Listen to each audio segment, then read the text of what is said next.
what's up? So in this particular lesson we will continue discussing the economic survey chapter number 1, and I will also highlight the various important pages and paragraphs which you are supposed to read from economic survey chapter 1, and this we will do it for the rest of the entire economic survey, and this will help you not only in this year prelims but also in this year mains and even in next year prelims, because the concept and the fundamentals remain the same. So what are you waiting for? Let us get started with our lesson, and here we go. So guys, we are discussing economic survey till now, and we know like who releases this, and we were discussing state of the economy and analytical overview and outlook for policy, and this were the particular things. We have discussed the overview of short term and medium term, and in this particular lesson we'll start with the recent development. Okay, so let us see what is this recent development. By the way, this is the entire content of the lesson, so you have an overview of what we are going to discuss. So the global outlook, the baseline and the risks. So what are this?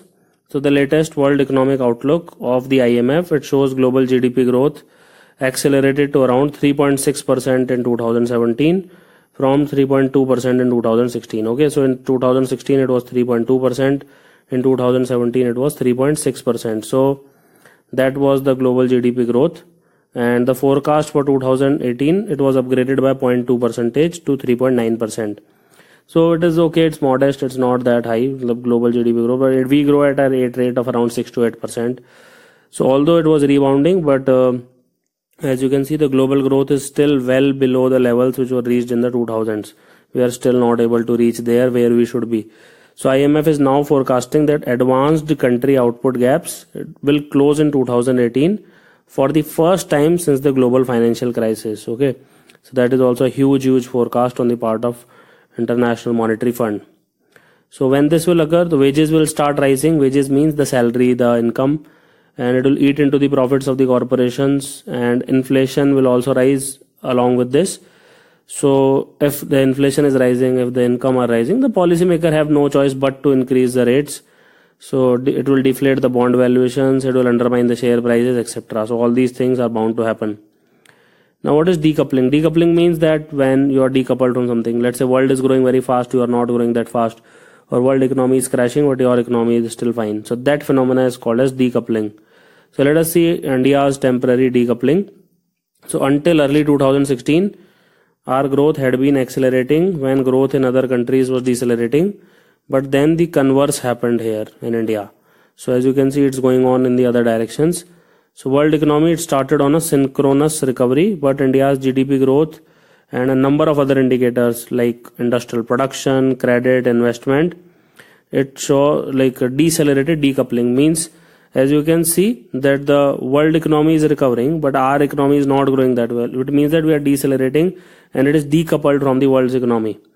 And it obviously made us go our unique path. So India forced its unique path. So this is a line there. So for this decoupling, lot of factors are responsible. Okay, so first of all, our monetary conditions were completely decoupled from the rest of the world. Second and third factors which are not happening anywhere else in the world but happening for the first time in India, that was demonetization, goods and services tax, etc. And fourth factor was the twin balance sheet challenge. Lot of NPAs are mounting, etc. So this was definitely dragging the Indian economy down. So these are the four factors. Okay, our monetary conditions decoupled, demonetization is the second factor, GST is the third factor, twin balance sheet challenge is the fourth factor. So if they have to write an answer, write like this. Now what is the outlook for this particular year?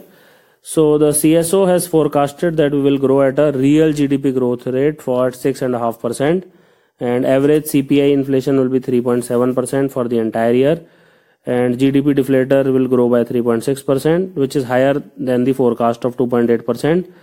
So the nominal GDP growth rate is like you add this plus the inflation.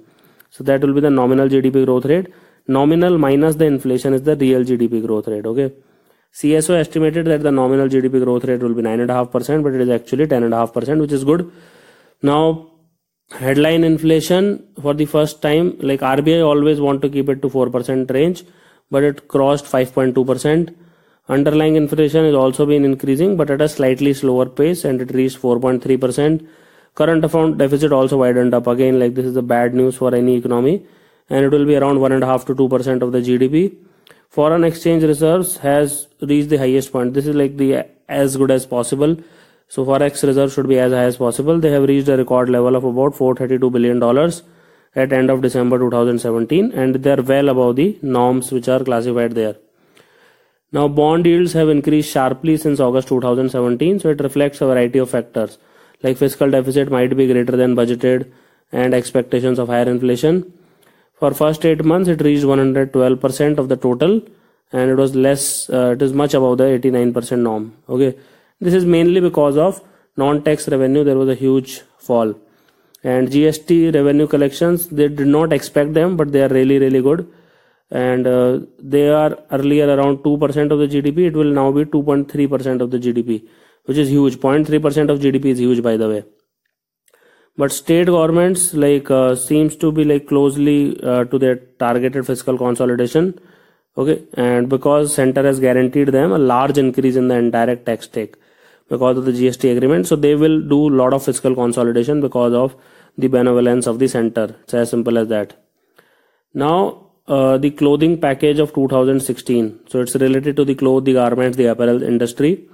So apparel sector has immense potential to drive our economic growth, and it can employ millions of people, which we want, and it can empower women in India. Nothing can be better than that. Employment is there, empowering women is there, driving economic growth is there, all three are there. And this is especially true because China's share of global apparel exports has come down in recent years a lot. Okay, but we have not capitalized on this opening. On the other hand, countries like Vietnam, Bangladesh, they are quickly filling the space which is left by China. So in June 2016, Cabinet announced $1 billion, roughly 6,000 crore package for the garments industry or the apparel sector. And the largest component of this package were rebates on the state levies. Okay, so that the indirect taxes can be offset like VAT, etc., but they are not there. Now it's GST that were embedded in exports. And there were three main findings of this particular sector, so please remember that.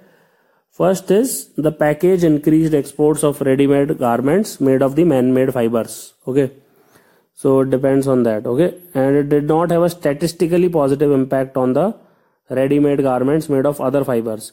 So if it is made up of man-made fibers, then the package will increase the export. But if it is not made up of man-made fibers, but it is made up of other fibers like silk, cotton, then it did not have a very significant positive impact.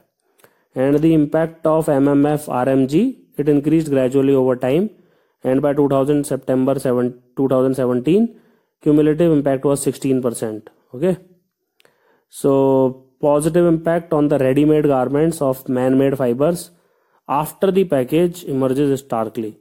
So these are some of the findings of the economic survey. So I hope you liked the chapter number 1 of economic survey. Thank you for watching this.